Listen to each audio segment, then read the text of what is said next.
Welcome back as I enjoy my hoppa goodness.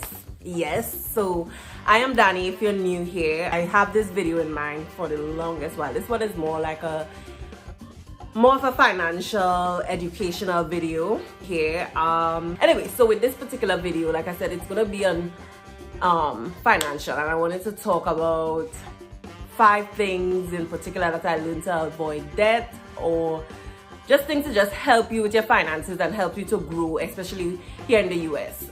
So the first thing I want to talk on, if you see me looking down or looking across, is because I have notes and my laptop here and all of that. Anyway, so the first thing I wanted to talk about was credit, right? So what is credit? Credit is basically money that you borrow that isn't yours, or using somebody else's money, spending it and then paying it back over time, right? So why I want to start there is because, long pause, anyway, why I want to start there is because credit is something that is so major here in the US especially, but yet it's taken for granted. And when I moved here, sorry, again, we're uncomfortable. Yeah, give me a second. When I moved here, credit was something that I really wanted to start establishing right away because I knew the importance of it. But I also came to the realization that people who born and grow right here and people who also move here, they don't really know the importance of credit, right? So with this video, I really want to talk about how important it is. And alright, so you might be asking yourself why it is important for one to establish credit or to have credit and to be able to manage your credit. In almost every aspect of American life and the economy and everything, credit is utilized, right? Lenders want to see how you're able to operate with different financial ventures, how you're able to utilize other people's money, and if you pay it back in a timely manner, if you utilize it wisely. There are so many different factors that go into play with credit, and why is it important to have it is because if you want to do major purchases, right, your credit report is what is looked at, right? Because how I also look at it, it's like establishing a sense of trust, right? Lenders don't know you personally, right? But you're getting into a financial relationship with them, your financial agreement with them, right? And they need something to tell them how can they trust you with their money. How can they trust that, hey, I'm going to get my money back. You're going to pay it back on time. When you use it, you utilize it wisely. So if you utilize it wisely, it tells me you have a good head on your shoulders. So that goes right back to, you're going to know to pay me back. Give me my money, right? All these different things go into play. So how they break that down or how they look at all of that, it goes into your credit score and how it's impacted, right? Usually they say from like a 700 to a 800 is a good credit score, and how that is established is by managing your credit properly. So by making your timely payments, meaning not going past the deadline, making the minimum payments, let's say on a credit card or something, right? So how I went about establishing credit for me was when okay, let me start back. When I moved there, I knew how important credit was, right? So I remember going to the bank, one of the banks, I think it was Chase Bank, and I was like, I want to start credit. I'm at 0 right now. I want to start establishing credit because I know I want to be able to at least have an apartment. I want to be able to purchase a home, purchase a car, and I want to be able to do that not with some form of independence, and I remember speaking to them and they didn't have any options at the time, and I can't remember if it was an advertisement or something. I saw this ad with Capital One where they were allowing you could get a credit card, apply for a credit card even if you're at 0, or if you had really bad credit, you could get that credit card. They were giving you like a $300 limit, and you could manage that $300 to help build your credit score and just build your credit history. And I applied for that card, And that's how I was able to start building on my credit history, by just managing that $300. And when they saw that, okay, she could manage that $300 pretty well, she's paying back the money on time, she's not maxing out the credit card, they increased my limit, right? So it went from 300, I think it went up to 600 at the time. Now I'm at the point where I have several credit cards with higher limits, because I'm showing that I'm responsible with my credit and I'm paying them back on time, right? And even with that, I started seeing the benefits of it, because I choose to go this route, in the terms of when I was getting my apartment.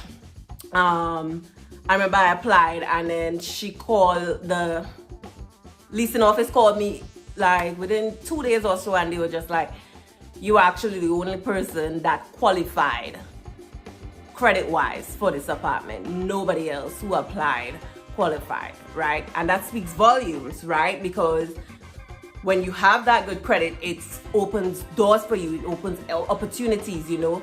And if people should know about this thing, what is credit? Tell me more, you know, because it is how the system, again, it's set up that way. And if you don't know how to navigate the system or if you don't have the tools in order to go about the system and whatnot, you'll be stuck, right? And it would put you in a bad place or at a deficit. So it's really good to know and understand credit. All right, 2 is to manage your subscriptions.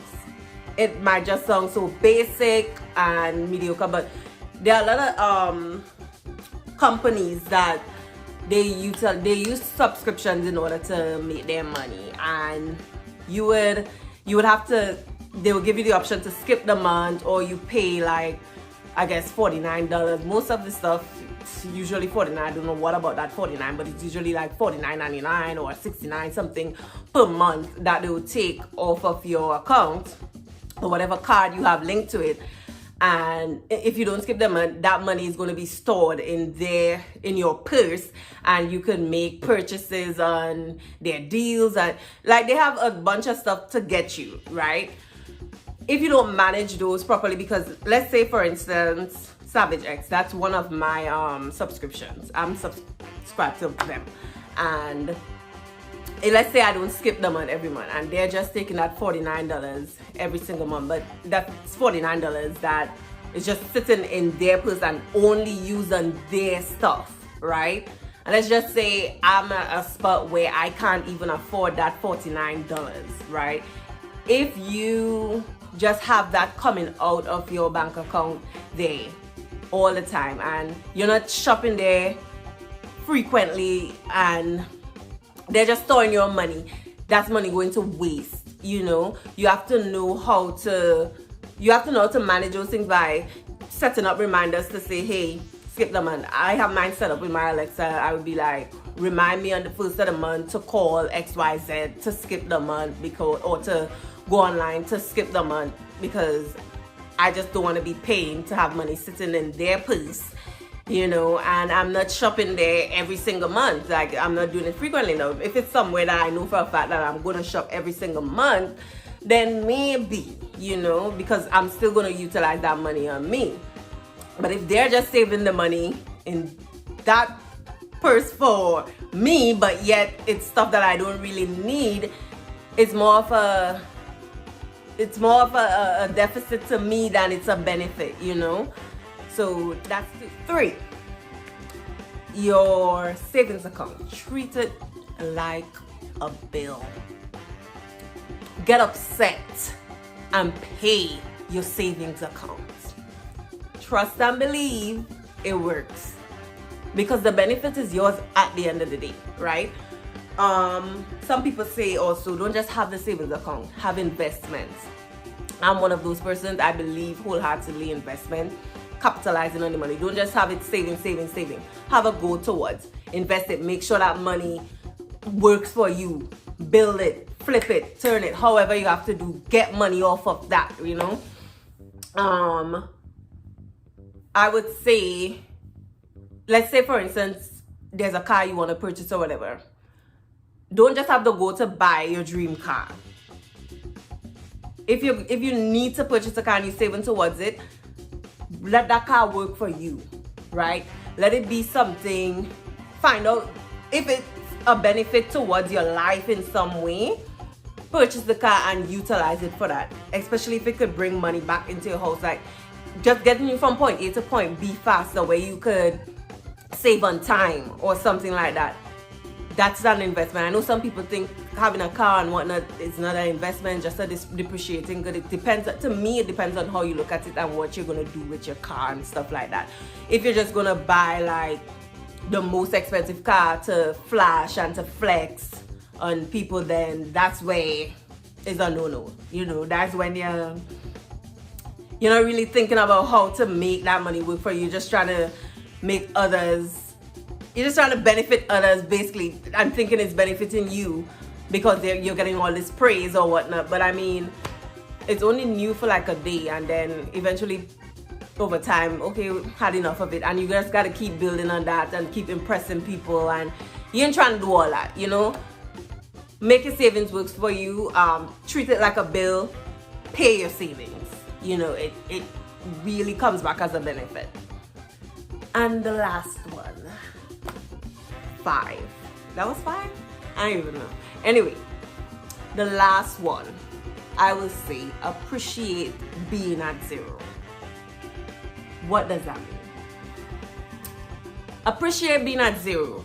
It means when you're at 0, when you have no debt, when you didn't start any particular journey or anything, like you're now starting out in life, or if you're being given a second chance, or you just paid off everything, whatever the case may be. Let's say you're at that 0.